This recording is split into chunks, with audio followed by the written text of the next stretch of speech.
D'abord, me présenter très brièvement. Je suis Karim Sitayeb, je suis de formation biologiste. Je travaille à Nantes à l'Institut du Thorax depuis 2012. Et peut-être que certains d'entre vous ont pu me voir depuis le début de cette session des Utopianes. Je travaille sur l'utilisation des cellules souches pluripotentes induites, donc ce sont les cellules IPS, pour essayer de modéliser des maladies du foie, et notamment tout ce qui est lié au métabolisme du cholestérol, et une maladie en particulier qui est l'hypercholestérolémie. Alors évidemment que j'ai un bagage scientifique en biologie, donc j'ai quelques connaissances sur la biologie cellulaire, sur l'évolution des organismes, sur le recyclage des différents éléments qui participent à la vie, et donc au processus qui est impliqué dans ce cycle qui est la mort. Alors l'idée ici, c'est pas que je vous fasse un speech de 1 heure sur la mort, mais plutôt qu'il y ait une interaction entre vous et moi. Donc c'est pour ça que j'ai mis les micros ici. L'idée en fait, c'est que qu'on interagisse à travers des questions, et puis je puisse étayer si je peux sur le sujet. Je ne suis pas omniscient, donc je ne vais pas avoir toutes les réponses. Peut-être que d'autres personnes dans la salle auront des réponses, et je serai ravi de pouvoir l'accueillir pour pouvoir en discuter.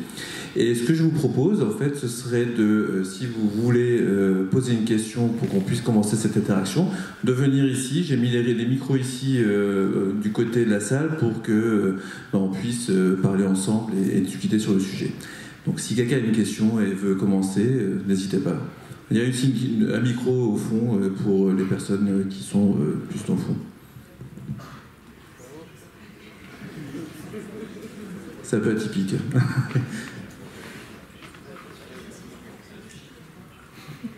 Ah, c'est tellement vaste.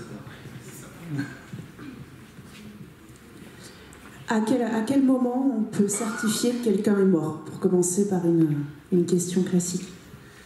C'est un sujet, je pense, un peu de controverse. Déjà, qu'est-ce que la mort d'un individu? Donc par quelqu'un, vous voulez dire une personne qui...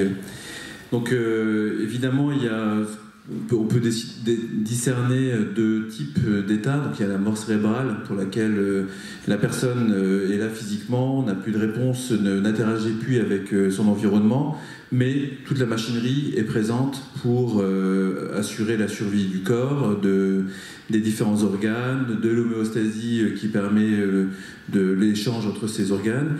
Et voilà. Ensuite, on a la mort physique, liée donc à l'arrêt, donc qui commence en fait par l'arrêt de cette circulation entre les différents organes, et donc l'arrêt en fait du cœur. Le cœur participant au pompage du sang et donc à l'échange entre ces différents organes des nutriments, de l'oxygène, d'hormones, de messagers qui vont permettre d'assurer une cohésion de l'organisme. Une fois qu'on perd cette communication, en fait, vraiment le système circulatoire sert comme un élément de communication entre tous ces différents partenaires.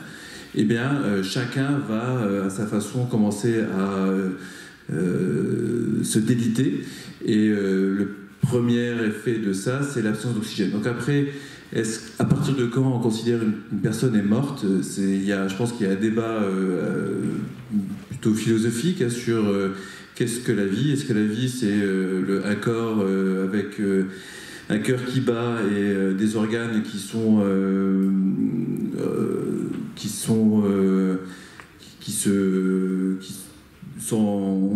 en équilibre, balancés entre eux, ou est-ce qu'il y a aussi la conscience qui permet de l'interaction avec les autres membres de l'espèce et une cohésion sociale? C'est difficile à dire en fait. Moi, je n'aurais pas d'avis tranché sur l'un ou l'autre.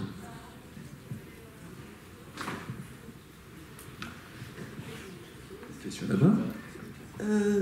Mais du coup, quand on est dans le premier cas et que le cerveau ne fonctionne plus, est-ce qu'à terme, ça n'entraîne pas forcément que le cœur ne fonctionne plus, puis que du coup, plus rien ne fonctionne, puis du coup, on est mort? Et pas toujours. En fait, le cerveau est en charge de plusieurs processus en fait, la plupart des processus liés au maintien de l'homéostasie au niveau du corps sont autonomes et ne sont pas dépendants de notre conscience. Donc nos consciences on a l'effet psychosomatique, on peut influencer l'équilibre qu'il y a entre les différents organes et le maintien de la cohésion de notre corps, mais il y a une forme complètement autonome qui fait qu'on n'a pas besoin de penser à, par exemple, respirer, bander tel muscle pour pouvoir marcher ou faire en sorte qu'on absorbe tel aliment au niveau intestinal. Donc ces choses-là se font automatiquement. Donc le cerveau n'est pas nécessaire en fait pour orchestrer tout ça.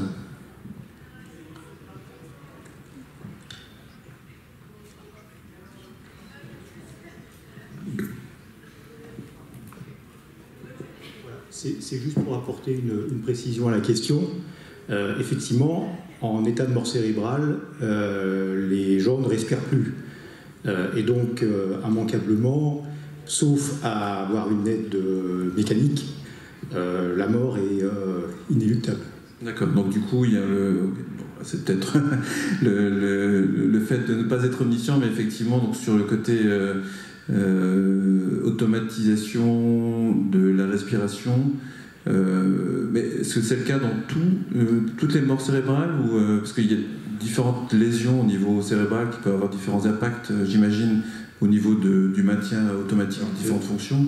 La mort cérébrale, c'est l'absence de circulation au niveau du cerveau, et donc notamment au niveau du cerveau assez profond, au niveau du bulbe, qui contrôle la respiration, qui n'étant plus vascularisé, plus oxygéné, ne fonctionne plus, et donc les gens ne respirent plus. C'est dans cette situation qu'on est à même de pouvoir rentrer dans un processus de don d'organes et de pouvoir prélever les organes. Je ne savais pas qu'il y avait systématiquement une assistance respiratoire quand on est en état de mort cérébrale. Parce que justement, un des moyens de détecter la mort cérébrale, alors qui n'est pas utilisé en France mais qui est utilisé dans d'autres pays, c'est l'arrêt de la respiration. Il y a des tests particuliers qui font, on arrête les respirateurs qui maintiennent l'oxygénation des personnes, et on fait des tests, et s'il n'y a pas eu de reprise de la respiration pendant un certain temps, on considère que la personne est en mort cérébrale, et donc qu'il n'y a plus de circulation. Après, il peut y avoir des lésions cérébrales avec des gens qui continuent à respirer, mais c'est pas une mort cérébrale, c'est des dégâts cérébraux.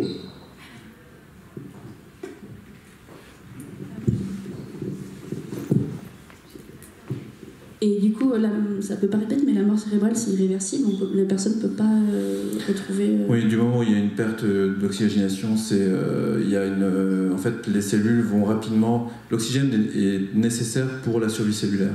Et en absence d'oxygène, on va avoir différents processus qui vont se mettre en place pour éliminer les cellules qui ne sont plus... Enfin, les cellules elles-mêmes vont accumuler des éléments qui vont être toxiques pour la cellule. Et la cellule, pour protéger son environnement, va rentrer dans un processus. Alors il va y avoir deux processus. Il y a un processus qu'on appelle l'apoptose, qui est une mort cellulaire programmée. Donc c'est un processus qui va essayer de préserver le tissu environnant. Et donc tout est impacté pour éviter par exemple le relargage d'enzymes qui pourraient avoir des effets sur les cellules avoisinantes. Et dans le cas d'une absence d'oxygène et de mort cérébrale, on va avoir plutôt un effet de nécrose. Et donc là, on a vraiment une mort cellulaire brutale avec non contrôlée, et donc un relargage d'éléments qui va avoir un effet sur l'environnement cellulaire. Et donc ça va être une espèce de cascade, de chaîne de réaction qui va complètement détruire tout un pan du tissu cérébral. Et là, c'est pas le cerveau n'étant pas capable de se régénérer comme d'autres organes, on ne peut pas retrouver les fonctions perdues. Mais du coup, les personnes qui sont déclarées en mort cérébrale, il n'y a aucun espoir de réveil. Donc en France, ça se passe comment juridiquement et on les laisse brancher Je crois que c'est la famille qui... alors je sais pas, là ça me dépasse un peu, mais il me semble que la famille proche a un droit sur le maintien ou pas. Je ne sais pas quelle autorité gère ce type de problème. Et voilà. Si je ne me trompe pas, je crois que c'est la famille qui a le droit de choisir quand, quelle heure, quelle date ils débrancheront leurs proches. Et après, ton organe, oui, tout à fait. Ben, il y a le choix de la personne aussi, parce que si la personne a normalement rempli une carte pour décider si ses organes sont donnés pour la science ou pour même la science en recherche, ou et si en absence de carte, je ne sais pas du tout en fait si la famille a le droit de décider ou pas. Apparemment oui. Oui.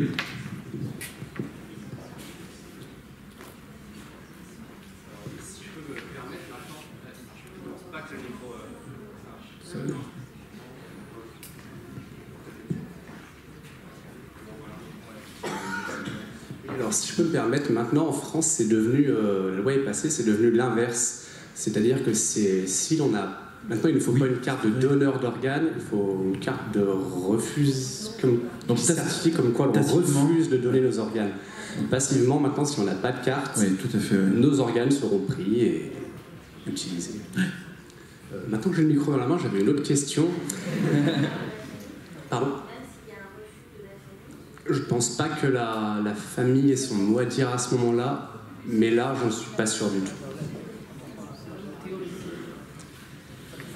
Oui, j'avais une autre question, c'est pour savoir, est-ce qu'on parle de la mort uniquement physique, ou est-ce qu'on peut parler de l'attrait moral de la mort aussi ? Alors là, c'est là où ça me dépasse un peu, parce que moi, j'ai le côté vraiment biologique, du côté de la mort, enfin, sur les processus appliqués sur... que ce soit la mort à l'échelle cellulaire, plus largement à l'échelle de l'organisme, et puis après les effets sur l'écosystème environnant, mais après sur le côté conscience, c'est très très difficile. Je ne sais pas comment... Je vais garder ma question pour un autre moment alors. Merci.